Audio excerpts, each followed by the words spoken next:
Hello, everyone, and thank you for tuning in to the Morning Huddle. On today's show, we're going to talk about the origins of leadership identity and how those who guided you in your formative years have helped you become the leader you are today. My name is Devin Roy, and I've been leading and managing teams for more than 30 years. I have expertise in coaching, interrogation, and strategy development. Most companies use a morning huddle to connect with their teams, to disseminate information, and to create alignment. I will share with you proven real-world strategies and techniques that will help you be more successful. So open your minds, listen closely. The Morning Huddle starts now.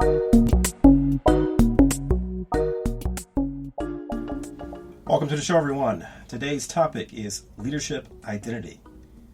Now, what would you say if I told you that your parents, guardians, teachers, coaches, or whomever played a pivotal role in your development, for better or for worse, helped shape you into the leader you are today? Some of you may bristle at this idea, while others may embrace this notion. In our formative years, our role models taught us how to react to crisis, how to express anger, and how to celebrate our victories. Whether we grew up in dysfunction or in very nurturing environments, those who cared for our well-being taught us the power of positive reinforcement and the demoralizing effects of being reprimanded. As we encounter teachers, coaches, and other authority figures, we are often introduced to more authoritarian leadership models. You see, in these bureaucratic cultures, control is believed to be essential to achieving certain outcomes. For example, an apoplectic coach yelling and screaming on the sideline is a completely acceptable way for an adult to conduct him or herself in our society, as the end justifies the means. Those who thrive in these environments are thought to be mentally stronger than those who rebuff it. This is undoubtedly a tenet to which we all tacitly subscribe, as there are no public outcries to change it. Think about it. These very influential individuals, guardians and administrators alike, were your first exposures and sometimes lasting impressions to what leadership should look like and feel like. Let's take a deeper dive into these approaches. For the purpose of our conversation today, we're going to label them as paternalism and command and control. Let's start first with paternalism. Perhaps you had a very involved parent or guardian who provided for your every need. She told you you were great at everything and that you had the capacity to be anything you wanted to be. Maybe your parent or guardian yelled or used force to get his point across. Perhaps he used words that negatively affected your self-esteem. At any rate, a parent's love for a child is undeniable. However, each approach is counterproductive in preparing the child for the travails of adulthood. No matter the circumstance, parenting is a learned behavior by people who are well-intentioned. Since, however, parenting methods are informed by one's own experiences, adopting a new model can be an indictment of oneself. Paternalism, when leading teams, has a very limiting effect on the ability of one to self-actualize. In this model, the leader tends to have very emotional relationships with the team, which can be described sometimes as love-hate. Individuals who are led by this kind of leader can often feel as if they're on an emotional roller coaster. One day the leader is upbeat, and the next the leader is yelling about something trivial. Some paternalistic leaders, however, can be great to work for. They are pleasant, provide for your every need, and only have encouraging things to say. This type of leader, however, accepts the status quo and does not challenge you to be the best version of yourself. Let's now take a look at command and control. You ever heard someone say, "It's my way or the highway"? That's quite the clever phrase, but it's more an indication of a power-hungry person who thrives in settings in which he or she feels they must have exacting control. This type of leader is often brilliant. They set the strategy, they develop the tactics, and they simply expect you to execute. In his or her mind, the process of ideation slows down the ability to act. This leader does not value relationships and often uses the first-person pronouns I and me. Maybe you thrive in this environment. Perhaps you don't want a relationship with your boss. And better yet, they tell you what to do and how to do it. No thinking required on your part. They are very demanding and a little curt, but you rationalize their behavior with what you perceive to be the advantages of working for this leadership type. Command and control can be effective in bureaucratic environments like the military, where achieving short-term goals are essential. In matters of life and death, compliance and execution are more important than getting buy-in.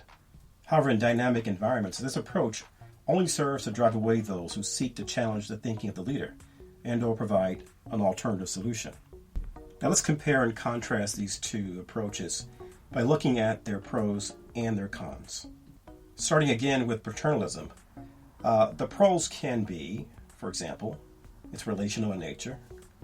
Productive relationships can produce successful outcomes, can have a positive effect on morale, which is great, premised on care and compassion, and can create sustainable results.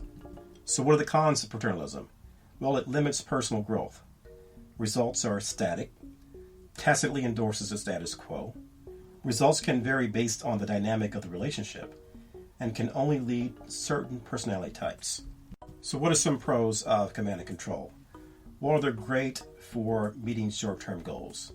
This kind of leader provides clear direction and expectations, and they create a very consistent environment. What are the cons? Results are not sustainable. They can have a negative impact on morale. This kind of leader creates dependence. They repel independent thinkers, rely on compliance-based cultures, and can only lead certain types of personalities as well. If you were to take the best parts of paternalism and command and control, you just might find your leadership voice. You must first admit that you represent in part or in total one of these two models. You must be willing to suspend everything you know and have learned about leadership. You must resist impulsivity and first seek to understand. You must not judge behavior until you understand it and always see the good in others. And you must value the power of relationships and inspire your team to run through walls for you. You must be an empathetic leader who shows productive and appropriate emotions. You must be clear in your expectations and hold everyone equally accountable. You must reprogram your mind and not leverage the thinking you previously used when leading others. I want to end on a personal note. I can recall a moment outside of my professional environment in which I became enraged. I felt myself channeling my father in what I said and in my disposition. We are all predisposed to anger, and how we respond is a learned behavior. How many of you have ever lost control in a business setting? Perhaps you said something that you later regretted, or maybe you were even reprimanded for it. This may not be your fault, but it is your problem. When you lose your temper, you're leading with the most primitive part of your brain, the amygdala. The amygdala is our emotion center and controls our fight or flight responses. Now, this works well in life or death situations, but it can be catastrophic when we're leading others. Fittingly, the amygdala is enclosed by the larger, more sophisticated parts of our brain that control logic, reasoning, and critical thinking. Their part-time job is to keep the amygdala in check, and with the right training and focus, this can occur. Consider, if you will, a first responder reacting to a crisis. We marvel at their ability to address the concern with urgency and focus. They're seemingly unflappable in the face of catastrophe. This is due to training and preparation. You can mitigate emotional reactions by training your rational brain to exercise control over the amygdala. Reason your way to a coherent response by asking yourself questions that force you to think through your actions. For example, instead of reacting, ask yourself, why did that just happen? What could be the reason for that response? What could have caused her to say that? Then go about trying to sincerely get the answer to the question you just asked yourself. If someone makes a mistake or does not execute a task, ask yourself a rational question and then get the answer. If someone responds to you with emotion, ask yourself why and then show them care and compassion. I've been teaching these lessons to my teams for many years. You must outgrow the examples of your past and find a leadership identity that allows you to become an elastic leader and coach of a diverse group of people. Being an elastic leader allows you to shed the miles of the past and forces you to be reflective in how you approach every leadership situation. Does your leadership identity get the most out of your team, or does it hold them back? Do you truly practice the process of ideation, or do you just give it lip service? If you truly want to get the best out of yourself and your team, you must have a leadership identity that facilitates this process.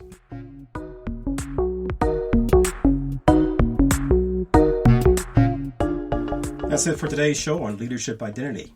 I hope you were reflective as you listened to today's podcast, and I hope you were enriched by what you've heard in the Morning Huddle.